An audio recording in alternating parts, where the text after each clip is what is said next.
Hi everybody, thank you so much for engaging with such enthusiasm on my latest reel. And as a thank you, I didn't just want to give you access to the risk register as an example, I also wanted to create this video tutorial to hold your hand and walk and talk you through the process of building risk registers into your board meetings. I am a huge believer and a huge advocate of bringing this information into board level as a small business owner. So you might feel like this is overkill, but if the pandemic taught us anything, it's that failing to prepare is preparing to fail.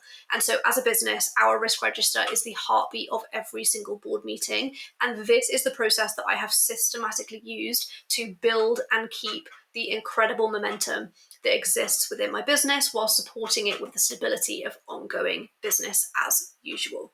So the purpose of a risk register is to really help you to identify, assess, and manage risks that could impact your business. These can be internal risks and external risks. And so I've used a couple of different scenarios within this to give you a high level understanding. And you can take categories or columns out of this if you'd like to. From our perspective, the risk category section gives us an opportunity to identify which departments or which areas of the business need the most focus. So if I just go left to right, the first column is risk, and that is where we're just naming the risk. So again, it could be global pandemic, it could be key employee resignation, it could be a junior member of staff is unhappy and I think they might resign. So you can be as specific or as high level as you want or need to be. We're then going to categorize the risk category. And so again, this helps you to identify if a lot of your risks are attached to finance. It could be that maybe you need to have a chat with your accountant or bring in an FD role into your board to help support you with that. And so categorizing the risks can really help you at a high level to understand where your risks are sitting. Then we get to the fun bit, which is the likelihood and the impact. And so these two work together. So for every single risk, we do ours red, amber, green, but again, low, medium, high is obviously exactly the same. Ours is on a big spreadsheet that's actually color-coded, but you can tell it didn't really fit with this aesthetic. So I've actually kept it quite monochrome and just pink and black and white.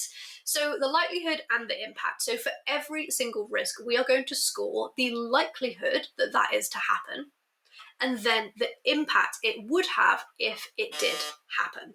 So if I take an example, if you are a product-based business, let's say you are Stanley and you make Stanley cups, a supply chain disruption, the likelihood, given the political and economic situation of the UK at the moment, could mean that a supply chain disruption is very high.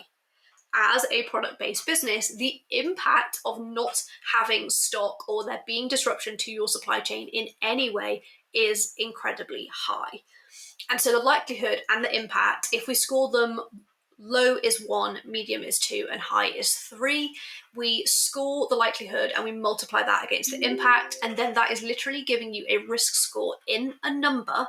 And then that's telling you that you should prioritize the highest risk score all of the way down to the lowest number. So you can see in here, supply chain disruption is 9 out of 9, and compliance control is a 1 out of 1. The status section, and again, you can add like notes, commentary, or anything else after this in your own version of the risk register, but we're going to keep this updated with the status of that risk. So anything that is on this risk register should be a focus of you or somebody in your business month on month, and they need to be reporting and feeding back. This is basically your risk heat map, and that status tab is going to not only give you something to talk about in the board meeting, so really get stuck into exactly what that means for you, exactly what that means for the business, and what you're going to be doing about it, but it is also going to build and keep very, very strong accountability within your board meetings to help you mitigate and ongoing assess those risks on an ongoing basis. So this is the purpose of the risk register. I've explained the structure of the risk register. You can see how the risk register really, really clearly allocates the top risks and the most recent changes to risks within your business. So tracking any changes to anything in this table is really good. And then again, we're going to have a status update as part of our board meetings. We're going to request board input. The reason we have board meetings, the reason you'll have experts or advisors on your board are to ask for their input. We want to be inviting the board members to discuss the risks, ask any questions, and provide their input on any proposed mitigation strategies. And so all of this will then feed into your follow-up actions. I have a recent reel which gives you the full agenda for the perfect board meeting. So you can actually use these two resources together. You can just go and find that reel, just make a quick comment on that reel, and then you also get sent the full agenda for a board meeting, and this risk register feeds straight into that agenda. So thank you so much for engaging on that reel. It really does make a huge difference to me as a creator. The very best way that you can say thank you to me as a creator for providing all of this content to you for free is actually to share my content with other small business owners, your friends, share it on your Instagram stories, DM it to a friend who's also in business, and you could maybe invite them to sit on your board if you sit on theirs.